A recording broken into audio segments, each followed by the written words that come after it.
Good afternoon, dear student. In the previous classes, we studied about the definition of gap, in which you studied that gap stands for General Accepted Accounting Principles, and this is classified into two categories: accounting concept and accounting conception convention.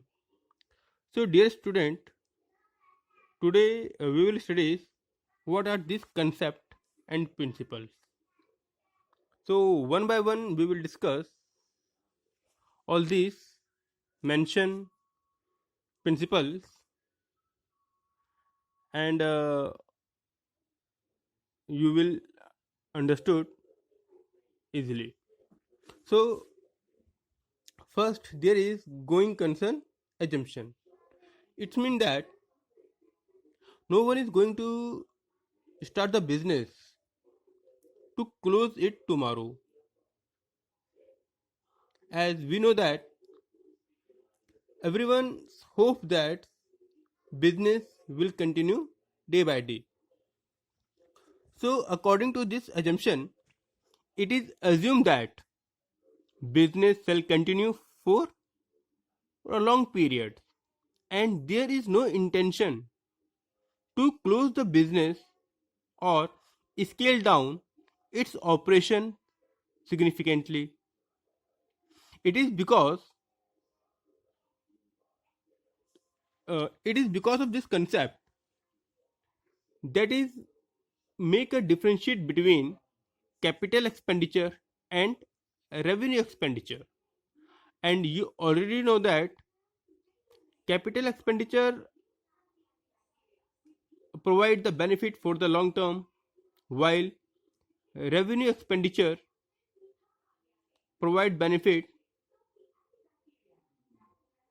only up to consumed and exhausted within the 1 year.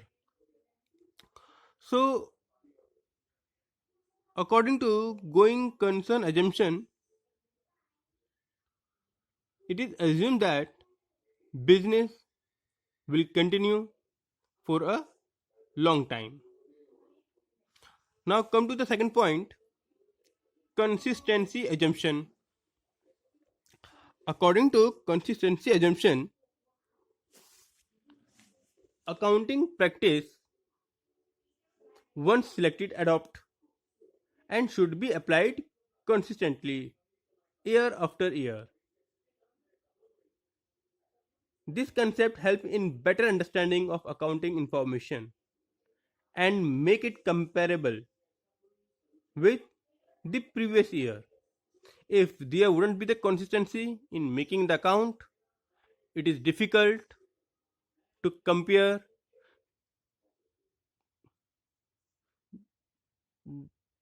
the position of the previous year. Now come to the next point, accrual assumption. According to the accrual assumption, a transaction is recorded in the book of account at the time when it is entered into and not when the settlement takes place. Thus, revenue is recognized when it is realized. When sale is complete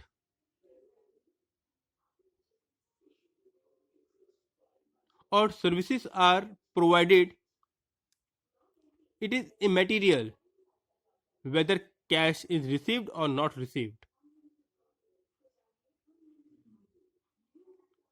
Similarly, expenses are recognized as expenses in the accounting period in which the revenue related to it recognize whether it is paid or not to paid. Now come to the next point, accounting entity. In this, first of all, we have to know the meaning of entity. Entity means existence.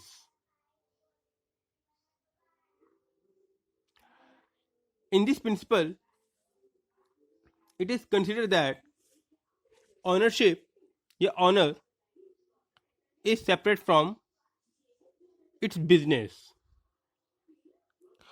Only the business related transactions are recorded in the book of account, not the personal expenses.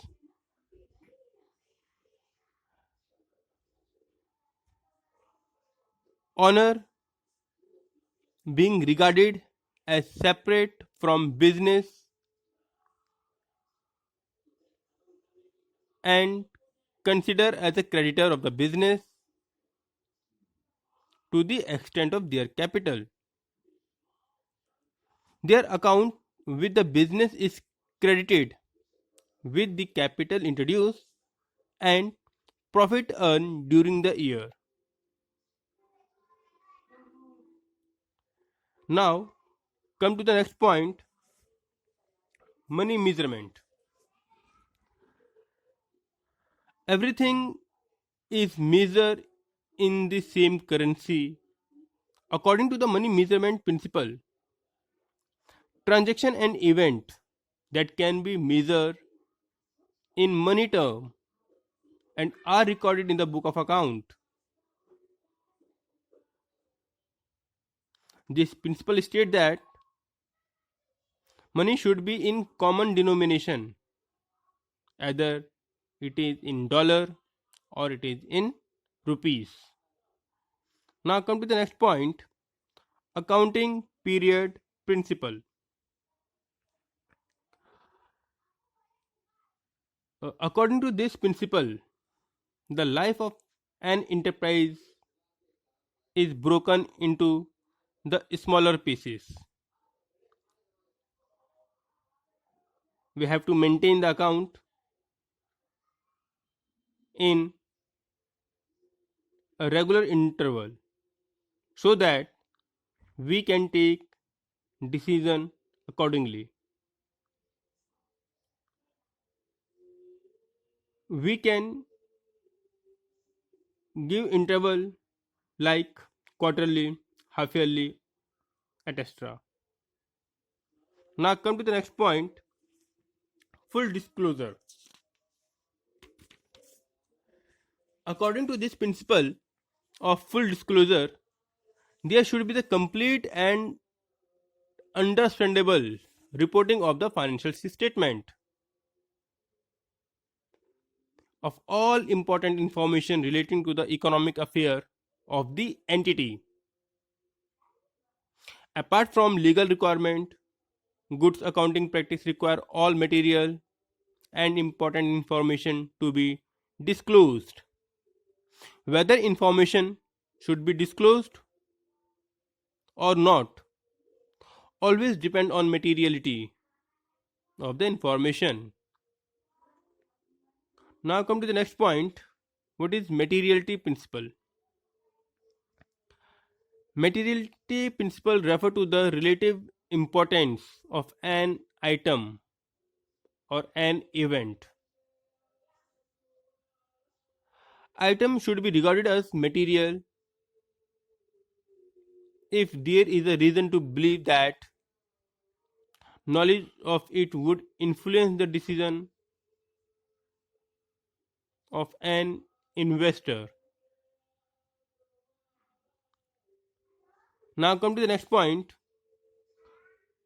cost concept.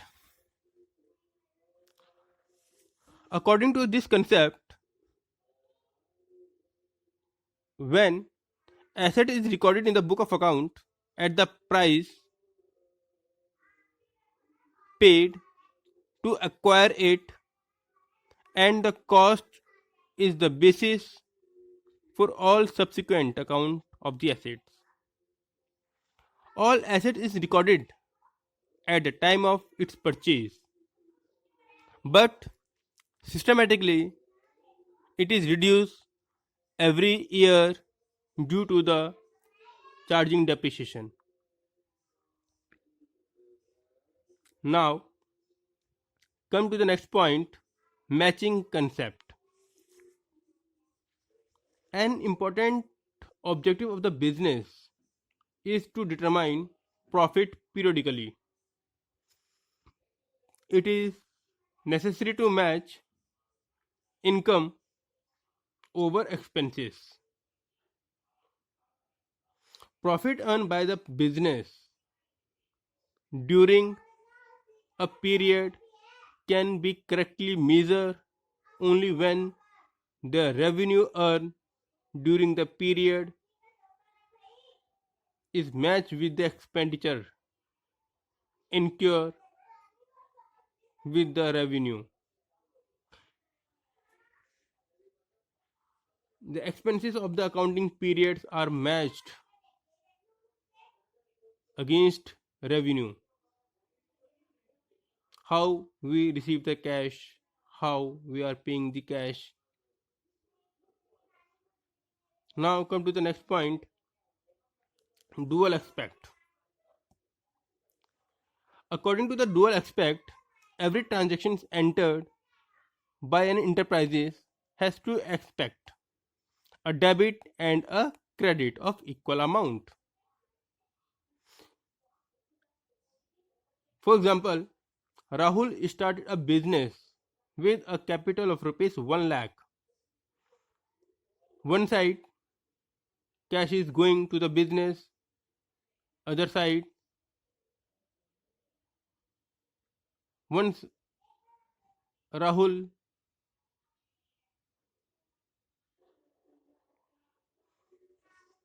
business has an asset of rupees 1 lakh, while on the other hand the liability toward Rahul of rupees 1 lakh. Thus we can say that capital is equivalent to cash or assets is equivalent to owner's equity. So dear student, these are the principles, and on the basis of this we prepared the account. These principles are just a guidelines, not any thumb rules.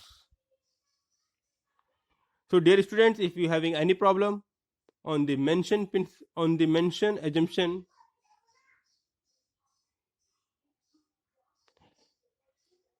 you can give me the call. Thank you.